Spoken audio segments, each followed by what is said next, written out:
Pode ser mesmo. Amém. Abra tua Bíblia, livro de Evangelho de Mateus, no capítulo 5, versículo 44. Quantos achou? Diga amém. Amém. Eu, porém, vos digo: amai os vossos Inimigos, bendizeis que vos maldizem, fazei bem aos que vos odeiam, e orai pelos que vos maltratam e vos perseguem, para que sejais filho do vosso Pai que está nos céus. Amém, meus irmãos? Amém.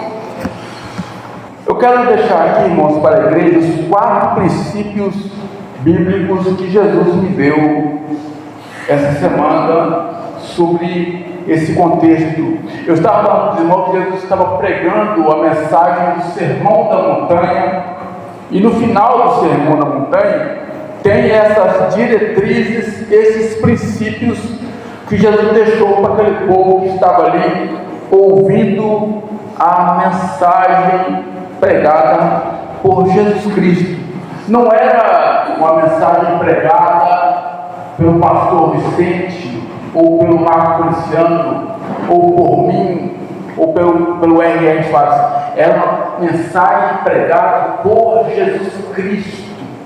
Ele se apresentou diante do povo, na montanha, no monte ali, e havia cerca de 5.000 pessoas ouvindo Jesus pregar. Eu já tentei conversar com 30 pessoas na usina, e se eu não alterar o tom da minha voz, ninguém consegue me ouvir. Eu já tentei conversar com 12, 15 pessoas, em tom normal, tem que se juntar para ouvir o que a gente está falando. Então eu creio que Jesus pregando só na voz, não tinha microfone, não tinha caixa de som, não tinha a tecnologia que nós temos hoje. Jesus estava pregando só na voz. Era só a sua voz que ia ao encontro do povo. Jesus então ele tem que alterar, sim, ele tem que se encher os seus pulmões de ar, e lançar a palavra que estava sendo pregada para aquele povo, para aquela multidão que estava ali, ouvindo a mensagem que saía de Deus. Jesus é Deus. Jesus era Deus, é Deus, continuará sendo Deus, mas ele estava ali em forma humana, mas ele era Deus. Era o verbo se fez carne e habitou entre nós. Então Jesus, no final do seu discurso ali, da sua pregação, ele deixa esses 4 princípios bíblicos de Cristo para a igreja. E eu creio que a multidão não estava acostumada com esses princípios, porque Jesus alerta: olha, foram ditos para vocês, ame os vossos amigos e aborrecem os vossos inimigos. Mas eu agora digo para vocês: ame os vossos inimigos. Então Jesus está alertando a igreja primitiva, a igreja raiz que estava se iniciando ali. Olha, agora vocês vão ter que aprender algo. O primeiro princípio que eu deixo para vocês é: ame os vossos inimigos. Tem 4 princípios nesse texto, mas o primeiro princípio é: ame os vossos inimigos. E eu pensando lá em casa, meditando nesse texto, conjecturando em minha mente sobre o que Jesus estava querendo dizer, porque nos tempos que nós estamos vivendo, quando nós descobrimos que alguém não gosta da gente, o que nós fazemos? Nós nos afastamos. Quando nós descobrimos que alguém não é chegado, não tem afeição por nós nos afastamos. Isso acontece no meu serviço, isso acontece onde nós moramos, no bairro, aqui na rua mesmo. Tem gente que quando eu passo nem olha na minha cara, até vira o rosto, não sei porquê, mas a Bíblia nos dá esse alerta. Por mais que essas pessoas não querem ser amigos da gente, nós temos que amar estas pessoas. E aí o Espírito Santo me levou ao texto de 1 Coríntios, no capítulo 13, versículo 4 a 7, aonde ele deixa bem claro a epígrafe do amor, a espinha dorsal do amor. Ele conjecturou no meu coração o amor, que o amor é paciente, que o amor é bondoso, que o amor não inveja, não se vangloria, não se orgulha, não maltrata, não procura seus próprios interesses, não se ira facilmente. O amor não guarda rancor, tudo sofre, tudo crê, tudo espera e tudo suporta. O primeiro princípio do amor de quem ama é esses princípios que está em Coríntios. O texto, o Espírito Santo colocou no meu coração para tirar as dúvidas do meu coração. Ora, se você ama os seus inimigos, você vai ter paciência com os seus inimigos. Se você ama os seus inimigos, você vai ser bondoso com os seus inimigos. Se você ama os seus inimigos, você não vai invejar o que eles têm. Se você ama os seus inimigos, você não vai se vangloriar dos seus inimigos. Se você ama os seus inimigos, você não vai se orgulhar do crente que você é, daquele que você tem. Você não vai maltratar o seu inimigo. Você não vai procurar os seus próprios interesses e largar as pessoas ao léu. Você não vai se irar facilmente. E hoje, quantas pessoas nós vemos que qualquer coisa se ira numa facilidade tão grande? Está dentro da igreja, mas tem uma facilidade de se irar, tem uma facilidade de se auto-vangloriar. Eu faço isso, está assim porque eu fiz isso, está dessa maneira porque eu faço assim. E se as pessoas não fazem igual eu, não importa, o que importa é o que eu faço. Ah, meus irmãos, aquele que ama não guarda rancor, aquele que ama tudo sofre, tudo crê, tudo espera e tudo suporta. É o primeiro princípio, amar os vossos inimigos. O segundo princípio que Jesus declarou ali no Sermão da Montanha: bendizer os que vos maldizem. Eu estava pensando, olha, agora eu vou no Google, aí eu vou procurar no Google o significado da palavra bendizer, e entre as traduções está lá, falar bem de, falar bem de. Então a pessoa pode estar falando mal de qualquer um aqui dentro, você tem que falar bem. Ainda que as pessoas falam mal de mim, Jesus está falando: se eu falar mal de você, fale bem dela. Se falar mal da tua família, fale bem dela. Bem dizer os que vos maldizem. Eu comecei a pensar: meu Deus, mas como é que nós vamos falar bem de quem fala mal da gente? Como é que nós vamos falar bem de quem está falando mal da gente, do nosso ministério, da nossa vida? Como é que eu vou falar bem de alguém que está nos atacando? Aí Jesus me levou lá no livro de 2 Samuel, capítulo 16, versículos 5 ao 13. O rei Davi, um homem de Deus, uma criança ungida, preparada, separada, estava ali diante do rei, tocando a sua harpa, estava ali procurando, mostrar para o rei que é um jovem talentoso, trabalhador. Foi, enfrentou o gigante, derrubou o gigante com uma pedrada, ia para as batalhas, mas de repente o povo começou a cantar. A música que o povo cantava era: Saul matou milhares, mas Davi 10 milhares. O rei Saul olhava para a direita, estava as crianças cantando: Saul matou milhares,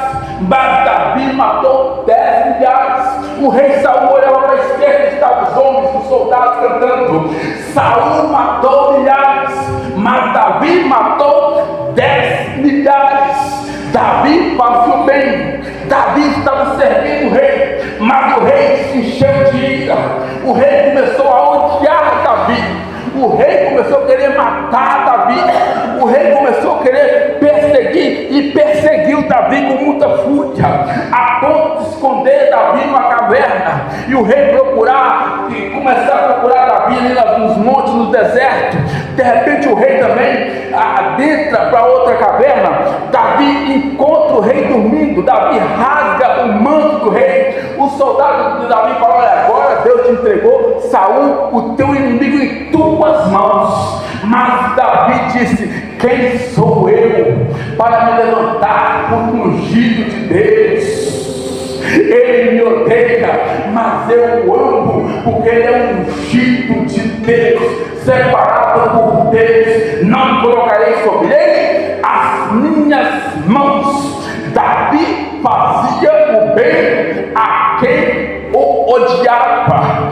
Davi fazia o bem ao quem o maltratava. Nesta noite, eu e você estamos aqui, e a palavra está nos dizendo: quer Deus operar na tua vida? Quer Deus fazer milagre na tua vida?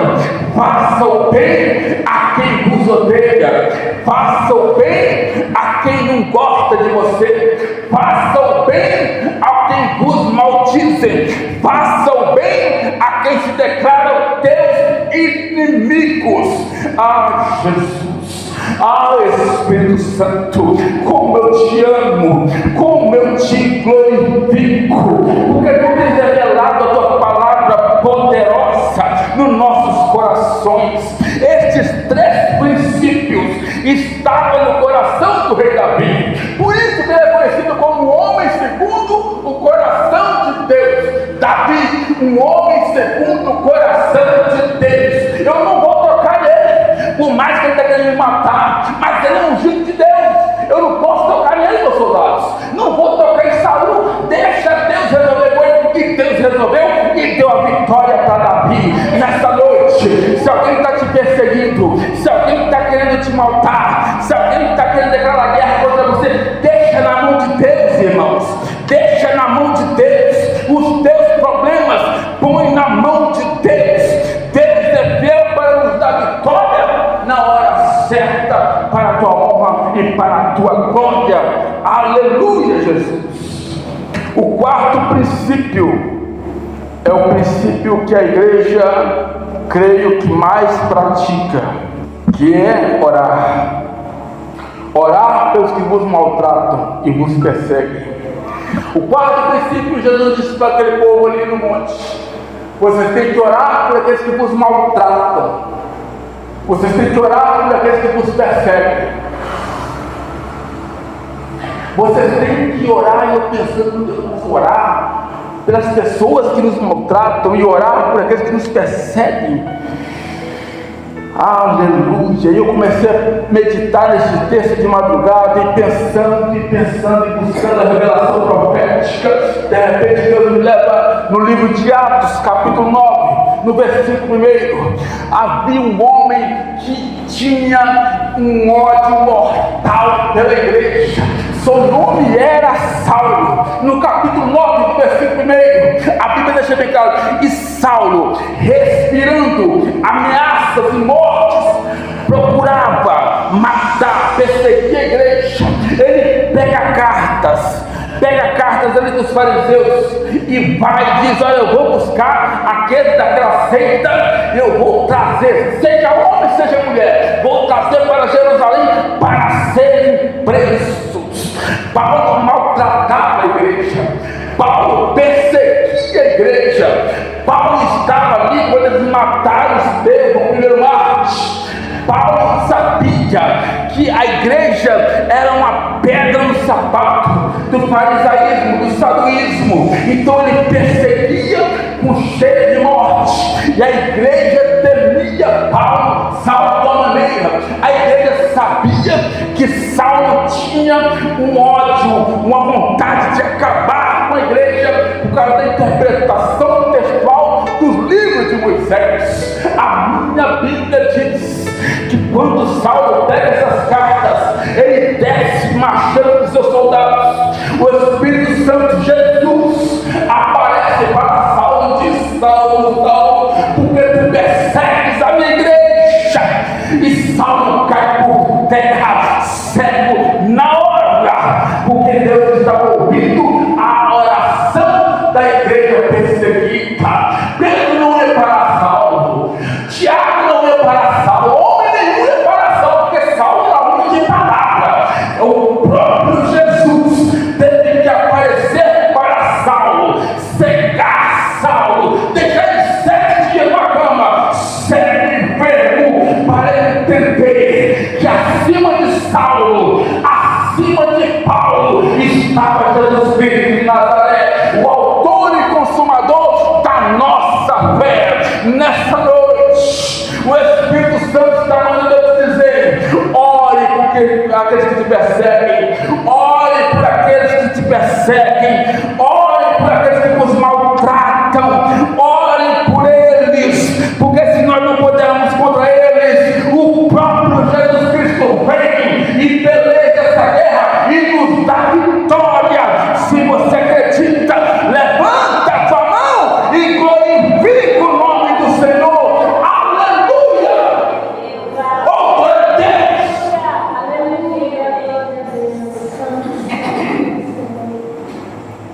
Não, meu Deus, mas eu não vou lá. Vá, Barnabé, vá, porque eu já tratei com ele. Mas é um perseguidor, ele é temido. Barnabé pode ir à rua direita, ele está deitado, eu tratei com ele. Pode ir, porque sou eu que estou te enviando. Agora já não era mais o bravo, o temível Saulo, agora já era o apóstolo, a ovelha, o cordeiro Paulo, para pregar o evangelho. Eu fiz essa conjectura para a igreja, para trazer um sonho que eu tive de quinta-feira retrasada para sexta-feira passada. Eu sonhei com uma pessoa que a igreja tem um ódio mortal, se vocês conseguem entender. A igreja tem um asco dessa pessoa que nem menciona o nome dela. E eu estava no meio dessas pessoas. Quando eu falo a igreja, não estou falando 100% da igreja, mas os 70% da igreja não gosta nem de ouvir falar o nome desse homem hoje. Eu sonhei que eu estava dentro da casa do Lula. Olha que sonho, olha que sonho. Tem 4 meses que eu não estou nem esquentando a cabeça com política mais. Eu coloquei na mão de Jesus. Eu sonhei com. Olha aqui para mim, para você entender. Eu olhei que eu estava dentro da casa do presidente Lula. E eu ouvi a voz dele e a voz da mulher dele. Eu dentro da casa dele, mas daquele jeito, irado com Lula. E o rapaz que me levou, eu passei lá 1 dia, 2 dias. No terceiro dia ele falou: olha, ô missionário, você tem que conversar com o Lula. Você tem que conversar com ele. Olha só, irmão, há mistério. E eu bravo. Eu falei: conversar o quê? Não tem nada para conversar com esse homem. Você tem que conversar com ele. Aí de repente eu encontrei com o Lula e eu virei: meu Lula, você é ladrão mesmo, Lula? Você roubou mesmo, Lula? Olha no meu olho e me responde. Aí ele olhou nos meus olhos, mas eu não senti confiança na resposta dele, que só olhou para mim. E aí eu acordei. Fui fazer o café para ir trabalhar. E estou fazendo o café e pensando nesse sonho da acumulada. Deus, Jesus, tanta gente boa para sonhar. Eu ter sonhado com o pastor Vicente, eu ter sonhado com o pastor Valdeir, com o pastor Marcos, o pastorzinho da Bahia, mas logo com o Lula, estou pensando. Aí de repente o Espírito Santo começa a ministrar no meu coração. Você sabia que a igreja está pelejando essa batalha com o poder errado? Eu tomei o susto e falei: o que é, Espírito Santo? Você sabia que a igreja está pelejando essa batalha do modo errado? Você sabia que a igreja escolheu um lado e só sabe apedrejar o outro lado? Aí na hora você falou comigo: ame os vossos inimigos, orem pelos que vos perseguem. Revelação desceu forte. Eu indo trabalhar e Deus falando comigo, ministrando comigo. Fala da igreja, tem que orar, porque se está lá, eu permiti que esteja lá. Mas a postura da igreja, ela quer uma justiça humana, rápida. Eu não faço o que o homem quer, eu faço o que precisa ser feito. E eu falei: meu Deus do céu, porque eu mesmo era arrumado, eu não era ladrão. Eu não era ladrão, se é, irmãos, pouco importa. Você não vê a igreja primitiva brigando com Herodes. Você não vê a igreja primitiva brigando com Pôncio Pilatos. E a igreja agora parece que o mundo vai acabar por causa do Lula. Parece que o mundo vai desabar por causa do PT, da esquerda. Irmãos, tanto faz.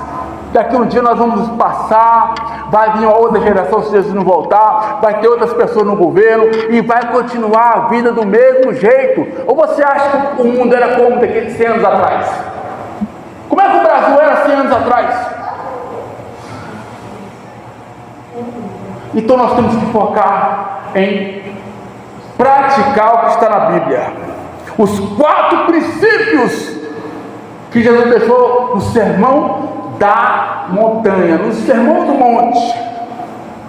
Porque nem a igreja entendeu. A igreja estava esperando uma resposta imediata. Tira nós daqui, tira nós do governo de Roma. Nós queremos ser livres, nós queremos ter liberdade, nós queremos comer, nós queremos ter churrasco, nós queremos ter picanha, nós queremos ter vale gás. Tire nós daqui. Mas o foco da igreja não é esse.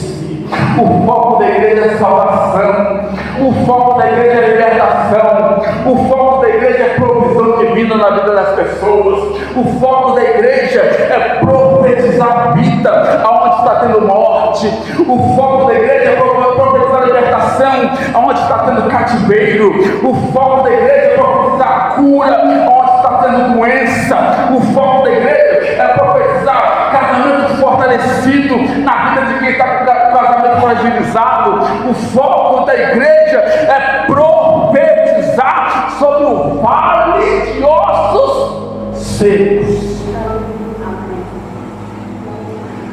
Porque quando você vai ler a última parte desse texto, no versículo 48, no versículo 47, Jesus deixa bem claro: pois se amardes os que vos amam, que galardão tereis? Não fazes publicando também assim?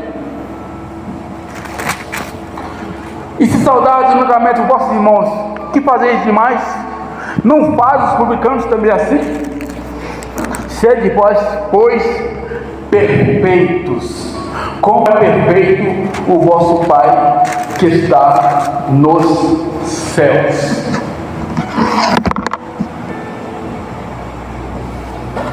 A nossa batalha não é contra cá.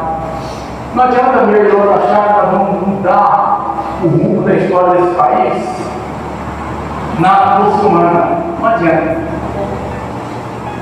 A nossa batalha é espiritual.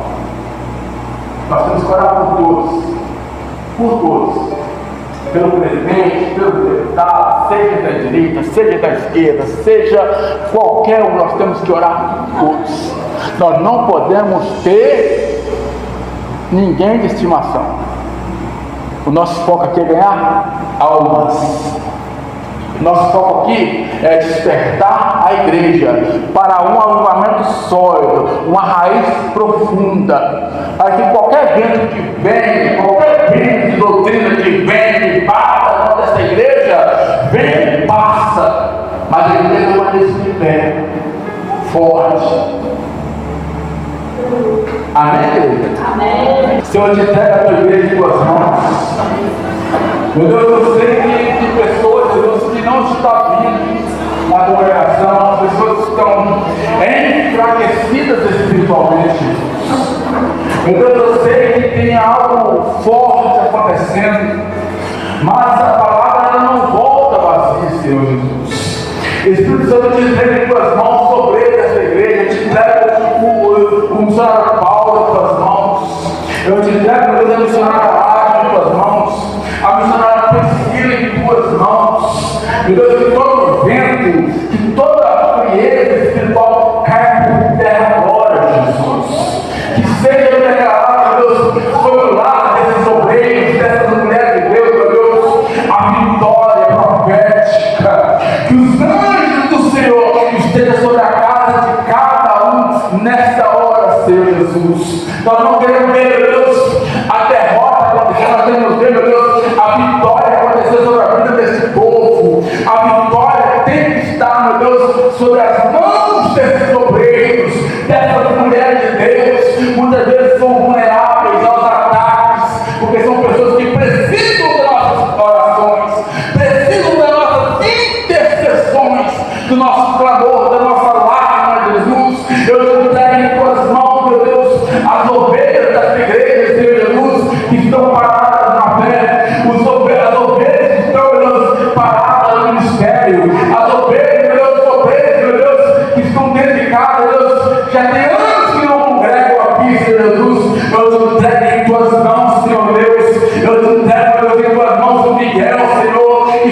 ali com ele, profetizando sobre a mente dele, profetizando, Deus, sobre o ministério dele agora, Espírito Santo.